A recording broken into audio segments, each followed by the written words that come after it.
മഞ്ജു വാര്യരെക്കുറിച്ചും വീണ്ടും അടിസ്ഥാനരഹിതമായ ആരോപണങ്ങളുമായി സംവിധായകൻ സനൽകുമാർ ശശിധരൻ. നടി ചിലരുടെ നിയന്ത്രണത്തിലാണെന്ന് സനൽകുമാർ പറയുന്നു. ന്യൂസ് 18 നൽകിയ അഭിമുഖത്തിലാണ് പരാമർശം. മഞ്ജു വാര്യരെ ഇനി ശല്യം ചെയ്യരുതെന്ന് പോലീസ് എന്നോട് പറഞ്ഞു. അതിനുശേഷം മഞ്ജു എന്നെ വിളിച്ച് കരഞ്ഞു.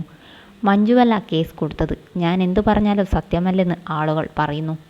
മഞ്ജു എന്നെ ഫേക്ക് ഐഡിയിൽ കോൺടാക്റ്റ് ചെയ്തു എന്ന് പറഞ്ഞാൽ ഞാൻ കളവ് പറയുകയാണെന്ന് പറയും. 2 വർഷം ഞങ്ങൾ സംസാരിച്ചു. ഭയഭീതിയോടെയാണ് അവർ സംസാരിച്ചത്.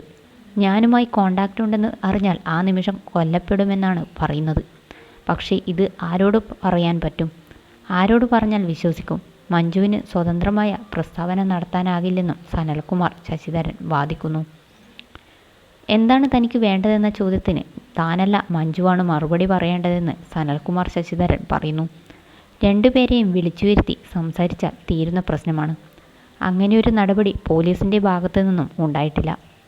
എൻ്റെ പരാതി അവർ അന്വേഷിക്കാൻ തയ്യാറല്ലെന്നും സനൽകുമാർ ശശിധരൻ പറയുന്നു. പലപ്പോഴും വിചിത്രമെന്ന് തോന്നുന്ന വാദങ്ങളാണ് അഭിമുഖത്തിൽ സനൽകുമാർ ശശിധരൻ ഉന്നയിക്കുന്നത്.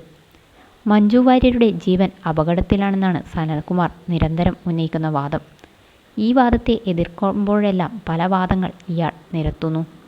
ഇതിനിടയിൽ അവർ എത്ര പടം ചെയ്തു, ആ സമയത്തെ അവർ എത്രയോ ആളുകളുമായി സംസാരിച്ചു, അപ്പോൾ അവർക്ക് കുഴപ്പമൊന്നുമില്ല എന്ന് മനസ്സിലാക്കാം.